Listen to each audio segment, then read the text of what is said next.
Okay. Well, good afternoon, good evening, or good morning, depending on when you watch this, my Canterbury families. I just wanted to get on video with our Director of Operations, Andrea Schwartz. And since the county, well, most of the counties in our area, will be having the shelter-in-place order continue on through this month and next month, and because the County Board of Education has canceled school for the other schools throughout the end of the year, we wanted to make sure that you felt and that we were actually supporting you in the efforts to do distance education with Canterbury. Now, for all of us, our teachers, our administration, and our students, this is not what we signed up for. And so there is some growing pains in the transition of going from in-classroom to Google Classroom, from going to in-person lectures to the Abeka lectures. But we want to ensure and really tell you that the quality of the education your kids are getting through our distance education program is head and shoulders above other schools. I'm getting reports from other schools, Christian schools, private schools, public schools, and none of them are doing as much as your teachers are doing to ensure that your child does not fall behind. But there are certainly challenges. As a parent myself, I recognize that structuring your day, getting them out of their pajamas, getting them to pay attention to the lectures at this age can be difficult. And as much as we can keep them structured as they're sitting in their desks listening to their wonderful teachers, they might not do the same, unfortunately, for mom and dad. So we thought we'd get on here, go through some tactics. I'd introduce Andrea as a really homeschool expert to talk about techniques and systems and ways that you can help strengthen your student as they do distance education, support them as they learn through a screen, which we all know is not ideal. And so I'm going to introduce Andrea and allow her to really give her credentials or her resume as a several decades accomplished homeschool leader. All right, thanks. And since most of you already know who I am anyway, that was sort of just like a lead into what I want to say. So yes, I homeschooled for almost 30 years. But let's get a clarification right off the bat here. Your children are doing their schooling at home. It's not the same thing as homeschooling. A homeschooling family typically makes decisions on curriculum, figures out which textbooks they're going to get and how they structure their time, what should be included and not. You're not doing that because Canterbury has already done that. And you're really not starting from scratch because the school year at Canterbury was moving forward until such time as everybody was told they had to go home. So what you're doing is very much like what you do in parenting anyway. You are creating this context. And one of the things that you probably liked about and still do like about Canterbury is the fact that it teaches discipline for students. So maybe one of the first things everybody should do is have their student write out the obey rules, because you know what? Those obey rules apply right now at home. And so if you find that you're getting resistance from your children, they know that they would never get away with that. So no, I'm not suggesting you give them a stick and they have to stand outside by the outside fence, but there needs to be a system of rewards and a system of penalties if they don't do things. Suddenly, it's not now you become the slaves of your children. Your children are learning in a different environment, an environment that you're still paying for. So it's not like they can decide, hey, I want to do this or I don't, any more than you let them decide whether they were going to wear their uniforms one day or they were going to wake up when you told them to.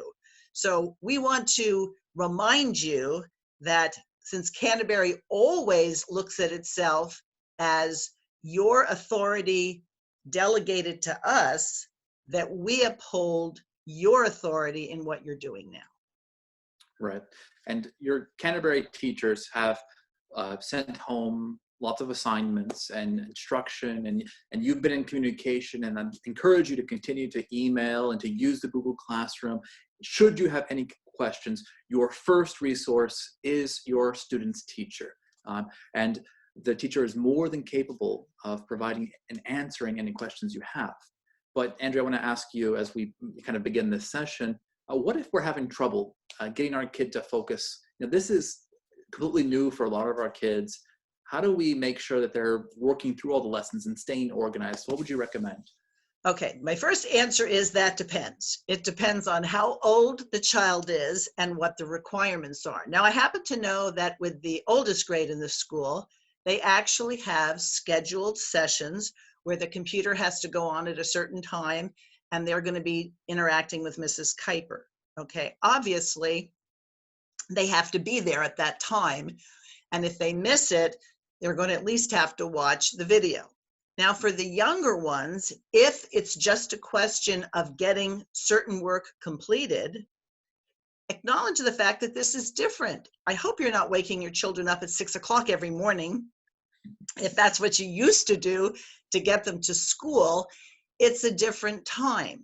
So if you happen to notice that in this new arrangement, the first thing in the morning is not when your child is focused. Now, this is from the old homeschooling days. Different parents realize that, you know what? Eating breakfast, maybe making them make their breakfast, cleaning up their room, getting them to do some calisthenics or something to wake up, the kind of thing that normally would have happened. And then because Father Macias is being very gracious and continuing the chapel service, maybe start off by planting them down and saying, we're going to watch chapel today. And so that's something of the regularity. Since he's starting it at 9 o'clock, right? It's 9 o'clock that you're doing it, correct? Yes. Yes. So that gives you enough time to get them fed and get them doing various things. Now, remember at Canterbury, how many recesses did these children have a day? Yeah, they had their morning recess, their lunch recess, their afternoon recess, and all of the fun interactions of up and down in front of the classroom that happens. So they have some wiggles that you need to acknowledge. Right. And the part that you can do at home that the teachers cannot do it, if your student likes to stand up to learn his multiplication facts, you can let him stand up. That's okay. He has to understand that when he gets back to school, he will not just be able to stand up whenever he wants to, but recognize this is a different situation. I hope you don't make your children call you Mr. and Mrs. the same way they would do here. You can still be mom and dad, but make sure you're giving them the kind of recesses that really just reset everything. Mm-hmm. And if you notice, and I learned this as a homeschool mom, I tried never to do math after lunch. Just the same way when I was in school, if you were the unlucky person to have your math class, the period right after lunch, you had a hard time staying awake. So you, as long as that you don't have to be at a specific, in front of the screen at a particular time, if you want to make math the first thing after chapel, and the incentive is, I'm going to give you so much time, and then you'll go and you'll have whatever recess is, that's what your kids' teachers do. And if they don't complete the assignment, they don't get the recess. They get to stand along the fence. Well, I always found that incentives had a greater result than threats. And so, and besides, after a while, what are you going to tell your child? If you're not good, I'm going to send you to Canterbury. You can't leave your house right now. So they know, they know what the situation is. And so adapt it to what they're used to, enforce the obey rules, and give them a time limit. If especially people who are working at home, you don't have 10 hours to sort of get their schoolwork done. Remember, they only came to Canterbury from 8 in the morning till 3 in the afternoon. So I wouldn't go beyond those hours unless it proves to be profitable to let your older students do some of their work in the evening, like they might have done homework. Mm-hmm. Mm-hmm. And that's really common sense. The phrase that comes to mind is, eat the frog, do the hardest thing in the beginning. So for some of your students, math is going to be the hardest thing, but for some of us, it might be Latin or grammar. Make sure that they're using their initial energy to get down those things that they struggle with the most, and allowing kind of their busy work to be things that they already have a good grasp of. Now, a lot of them are keeping up with the tasks, and they're learning how to use a computer in a different way.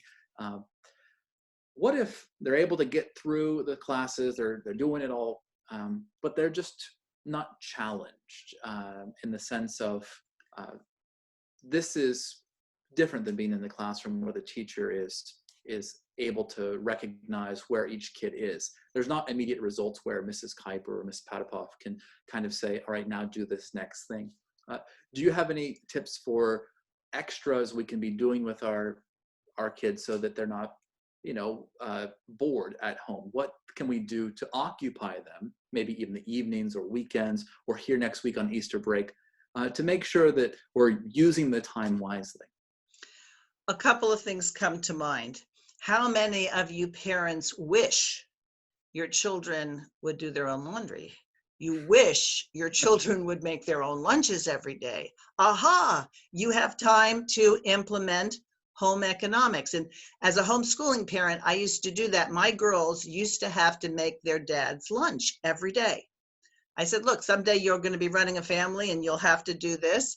And the only caveat was my husband had to eat the mistakes, of which at first there were a number, right? But after a while, they understood that, he liked this much mayonnaise on his tuna salad as opposed to that much mayonnaise, right? So you can make cooking something they learn. If you, if you know how to crochet or knit, learn how to crochet or knit. Teach everybody, sons and daughters, how to put a button on a shirt, because guess what? Their buttons come off. Have them learn to do their laundry. Have them, allow them, maybe this is a good time to say, would you like to rearrange your room? And I'll let you design it with my approval, of course. And so give them enterprising things to do. And in the long run, you'll be teaching them something. And we're off for another 6 weeks. On Monday, you're going to cook dinner and you get to have it be whatever you want. As a matter of fact, if you complete all your assignment, you get to decide what's for dinner tomorrow night. And, then of course you have to follow through on it. But of course you have to have, boundaries and stuff on what you want them to eat. It can't be like we're just going to all eat Skittles or something. But, which would hurt the schoolwork if they were just sugared up all the time. Exactly. So, yeah. Some of our parents, they want to help, but some of the subjects are some things they didn't do when they were younger. And it could be frustrating for parents having to kind of assist their children in a subject maybe they're not great at. Now, first graders in math, most of us can do 1 + 12 and all that fun stuff. But, we're going to have kids asking for questions, doing Latin declensions, or maybe structuring the sentence in Shirley grammar, or answering questions in a science textbook. What did you do when your kids came to you and drove you crazy with, I don't get it, or I don't understand, and you've explained it 12 times, but they're still not getting it? How did you help them in those situations? Well, you've really asked 2 different questions, because that can happen with a subject you know about, and the child is like, can I have another glass of water? All those questions are just a way not to do the work. But let's take Latin, and you didn't take Latin and you didn't know it. Well, this is where you can increase those students who do understand it. So why not have some study groups that come together? This is something that they will do in high school and college anyway, that they would have study groups. So, and providing it's a study session and it doesn't turn into something else. And so maybe parents can share some of the burden that says, okay, at 4 o'clock on Wednesday, so-and-so is going to help everybody with the homework, and they're going to talk about it, not doing their homework.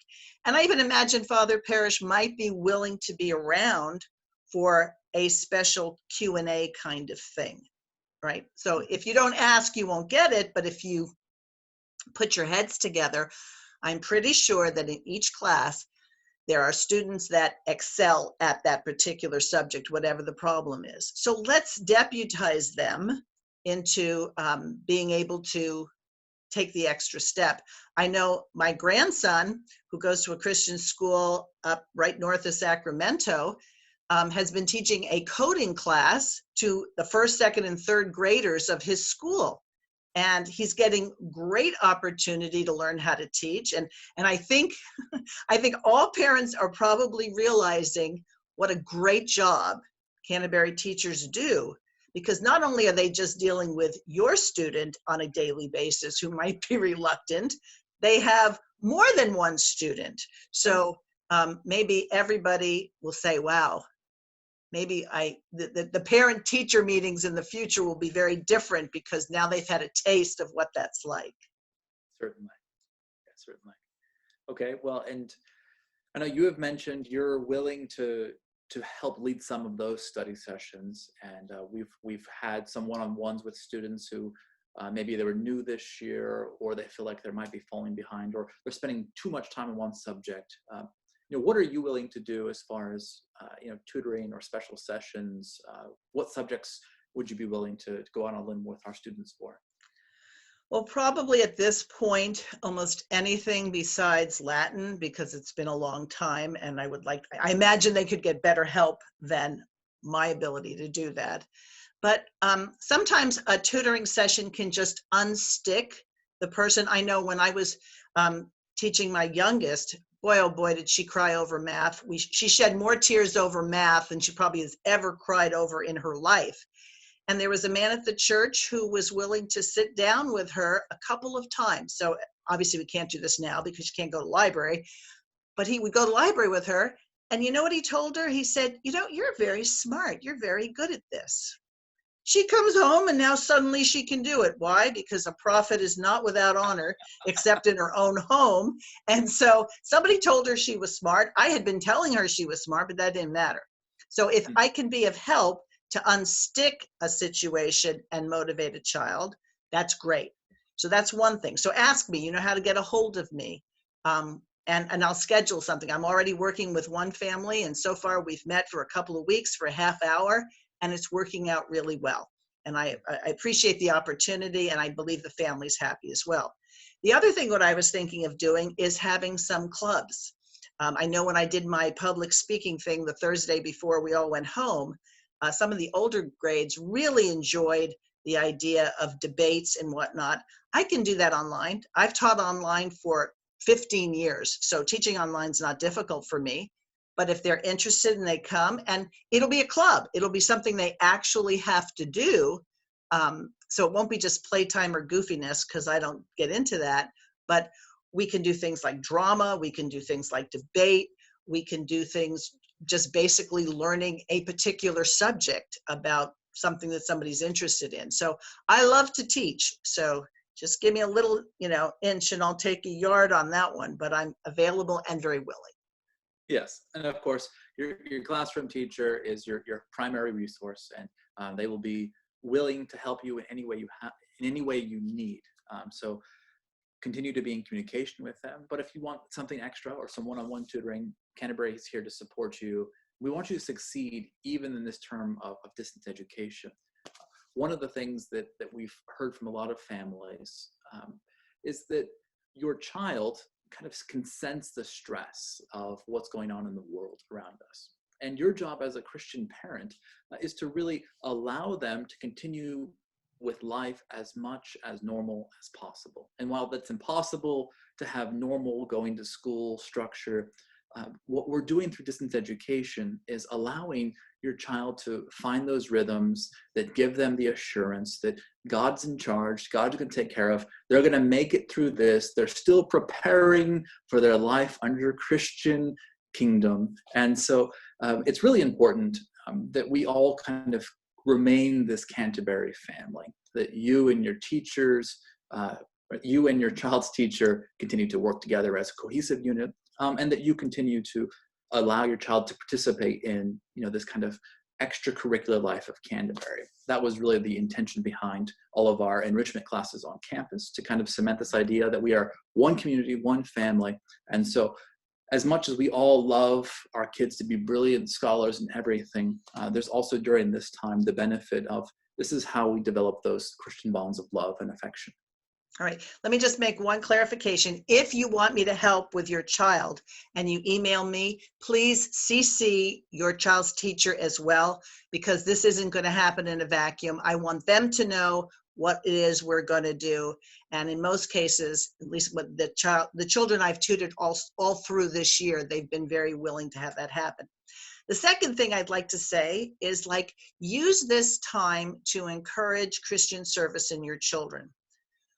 Well, what can't they do? They can't go out and play. They can't go to their music lessons. They can't go to their sporting events. They can't go to church. They can't go to their Awana. But they can write letters. So write letters to their grandparents, or look in the local phone book or Google it and find out we don't do phone books anymore. Find out the most closest retirement community and start writing letters and have them, call up and find out, is there a Mrs. Jones or a Mr. Smith that we can write to, and become pen pals with people. These people aren't getting anybody to visit them now because they're not allowed to. So maybe do something along those lines, and guess what you're doing? Penmanship, grammar, and it doesn't have to be perfect.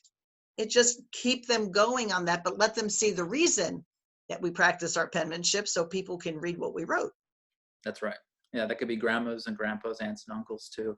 And they'll be so impressed by your child's penmanship if they follow the same standards they have in their classroom. There's lots of ways to stay busy during this time. And again, there's just this mental health benefit of giving your kid the distraction of wholesome and godly exercise of their mind and of their spirit, that they aren't allowed to sit and dwell on the mortality of the world or these type of things that they shouldn't really be dwelling on anyway. And so as we together kind of face crisis and really express what it means to trust in the Lord in uncertain times, we are called as Christian parents to shepherd our child's hearts and our children's hearts. And that is really our primary goal here. And we have the benefit of also putting some education time in there as well. Right. So we appreciate you listening to this. Let me say this: if there's something that you say, this was great, thank you, or it would have been great if you had talked about this or that, feel free to write in and email us questions. And if we need to do this again, we will, or we can just respond to you individually. Either way, we're here to help. That's right. Stay in touch, stay safe, continue to stay home, and we look forward to seeing you all, whether it's through Zoom or in our classrooms soon. God bless you all. And happy Easter. Yes.